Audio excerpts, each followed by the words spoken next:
प्यारे दोस्तों, आप सभी का मेथब खाबा में स्वागत है।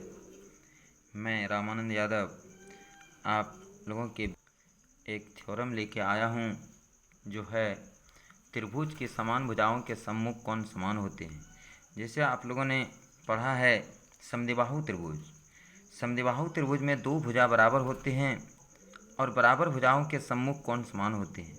तो हम लोग जिस समय समद्विबाहु त्रिभुज का डेफिनेशन पढ़े तो डेफिनेशन में सिर्फ ये पढ़ाया गया कि बराबर भुजाओं के सम्मुख कौन बराबर होते हैं, लेकिन उसे आज हम थ्योरम के माध्यम से प्रूव करके दिखाने वाले हैं।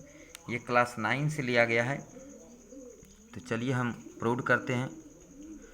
तो सॉल्यूशन, तो पहले हम एक त्रिभुज बनाते हैं।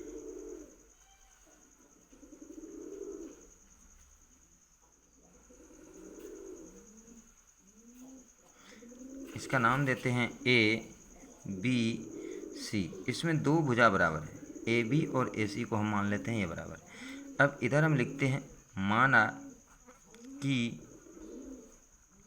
ABC एक त्रिभुज है। ABC एक त्रिभुज है जिसमें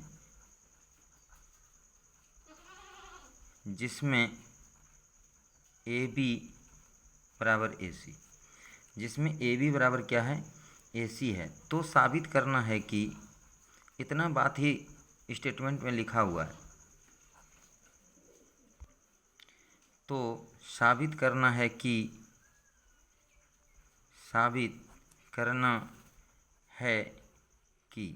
क्या साबित करना है। देखिए, बराबर भुजा का सम्मुख कोण AC भुजा और AB भुजा बराबर है, तो AC का सम्मुख कोण B है और AB का आमने सामने का कोण C है। तो यानी कि साबित क्या करना है, कोण B बराबर कोण C प्रूव करना है। चलिए, अब हम इसमें से कुछ अपने मन से बनावट डालेंगे।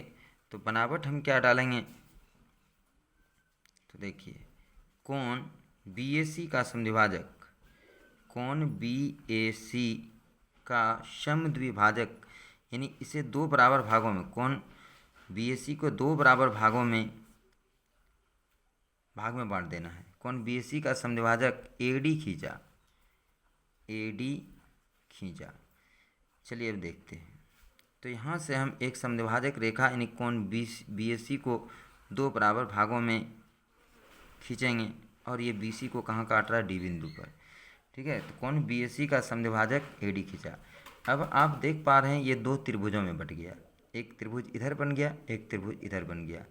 तो अब जब भी कोण बराबर के लिए कहा जाए या भुजा बराबर के लिए कहा जाए तो वहाँ पर सर्वंक्षमता प्रतिबंध को लगाया जाता है। यानी कि एक आकृति दूसरे आकृति को, एक त्रिभुज दूसरे त्रिभुज को यदि पूरा पूरा ढकता है तभी उसका जो है संगत भुजा, संगत कोण यानी संगत भाग जो है वो बराबर होगा। तब हम इन दोनों त्रिभुज को क्या दिखाएंगे, सर्वांगसम दिखाएंगे। तो चलिए हम चलते हैं प्रमाण में। प्रमाण में आप देख पा रहे हैं दो त्रिभुज बना हुआ है, एक त्रिभुज इधर, एक त्रिभुज इधर। इस त्रिभुज का नाम है ABD और इस त्रिभुज का नाम है ACD।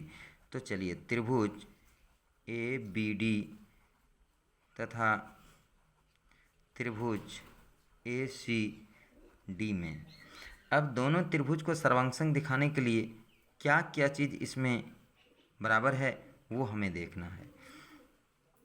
तो अब देखिए, पहले AB बराबर AC है, ये दिया हुआ है।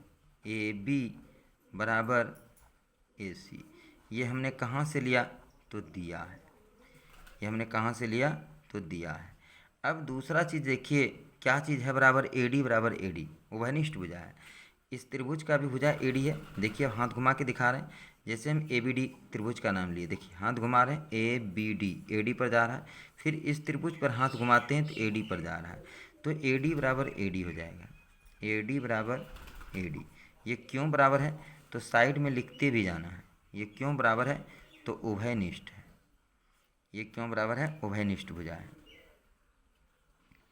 और एक चीज़ बराबर है, क्या बराबर है, देखिए यहाँ पर हमने ये जो कोण AD जो खींचा था, तो ये कोण एक को दो बराबर भागों में बांट दिया था।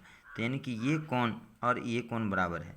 तो इस कोण का नाम क्या है, इस कोण का नाम क्या है, BAD। और इस कोण का नाम क्या है, CAD। तब देखिए ये दोनों भी आपस में बराबर है, कोण BAD बराबर कोण CAD, ये बराबर है। अब देखिए हम लोग पीछे जो सर्वांग समता प्रतिबंध पढ़े थे, क्या पढ़े थे, दो भुजा और बीच का कोण। देखिए इसका ई भुजा AB भुजा और इस त्रिभुज का AD और बीच का कोण BAD। इस त्रिभुज में देखिए इसका AC भुजा, इसका AD भुजा और इस त्रिभुज के बीच का कोण यानी दोनों भुजा का बीच का कोण क्या है, BAD है, CAD है। तो इस प्रकार से यहाँ पर कौन सा सर्वांग समता प्रतिबंध लग रहा है, तो हम लोग पिछले वीडियो में पढ़े हैं। तो ये BAD ऐसे क्या है, ऐसे साइड एंगल साइड यानी दो भुजा और बीच का कोण। तो साइड एंगल साइड से ये दोनों त्रिभुज सर्वांग सम जाता है। साइड एंगल साइड सर्वांग समता प्रतिबंध से,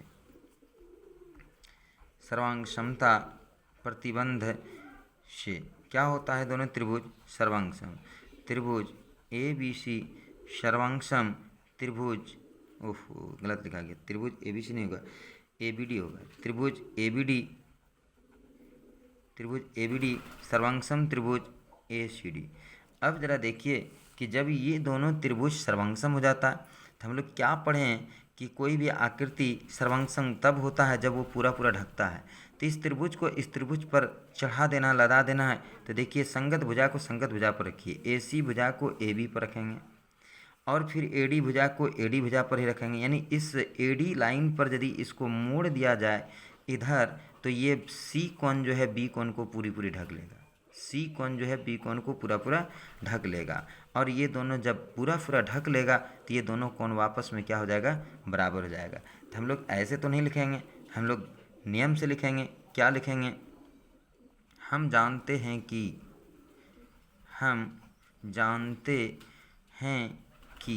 क्या जानते हैं, सर्वांगसम त्रिभुज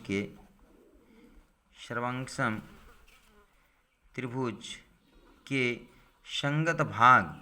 यहाँ पर हम संगत भाग भी लिख सकते हैं, लेकिन यहाँ पर हमको ज़रूरत है संगत कोण दिखाने के लिए, तो हम लिखेंगे कि सर्वांगसम त्रिभुज के संगत कोण। हम जानते हैं कि सर्वांगसम त्रिभुज के संगत कोण समान होते हैं। यहाँ पर वो संगत कोण नहीं है, यहाँ पर ये यानी कि संगत कोण समान होते हैं, वो एकांतर अंतर कोण संगत कोण वो कोण यहाँ पर नहीं है। यानी ये संगत भाग वाला कोण है, यानी कि इस कोण का संगत भाग ये है, इस कोण C का संगत कोण B है, इसलिए संगत कोण इसको बोला गया। लेकिन यहाँ पर इस संगत भाग भी होगा कि संगत C का C कोण का संगत भाग कोण B है। तो संगत कोण समान होते हैं तो क्या हो जाएगा, कोण B बराबर कोण C। और यही करना था प्रूव। यदि आप इतना हिंदी में नहीं लिखते हैं तो आप शॉर्टकट में लिखिए CPCT। CPCT का फुल फॉर्म होता है, CPCT का फुल फॉर्म होता है corresponding parts of congruence triangle. ठीक है, corresponding parts of congruence triangle. Corresponding यानी कि संगत, पार्ट्स में होता भाग, कॉन्ग्रुएंस में होता सर्वांग समता और ट्रायंगल में ट्रायंगल त्रिभुज, यानी कि सर्वांगसम त्रिभुज के संगत भाग समान होते हैं। यदि आप शॉर्टकट में लिखिएगा CPCT लिखिएगा, या बहुत किताब में आप देखते होंगे CPCT लिखा हुआ मिलता है, तो आप समझ जाइए कि क्या लिखा है कि सर्वांगसम त्रिभुज या सर्वांगसम त्रिभुज के संगत भाग क्या होते हैं, समान होते हैं। तो बस दोस्तों आज इतना ही हमने एक थ्योरम प्रूव करके आपको दिखा दिया। इसको आसानी से आप 2 बार 3 बार पढ़ेंगे तो प्रूव हो जाएगा और बड़ी ही इम्पोर्टेंट थ्योरम है। यदि आपको ये वीडियो अच्छा लगे तो एक बार सब्सक्राइब करें ताकि सबसे पहले नोटिफिकेशन आपके पास पहुंच पाए, और लाइक करें, कमेंट करें, अवश्य कमेंट करें ताकि हमें पता चले कि हमारा वीडियो अच्छा बन रहा है या ख़राब बन रहा है, कितने लोग हमारे वीडियो को चाहते हैं। तो दोस्तों एक बार लाइक और सब्सक्राइब अवश्य करें। बस आज इतना ही। जय हिंद, जय भारत।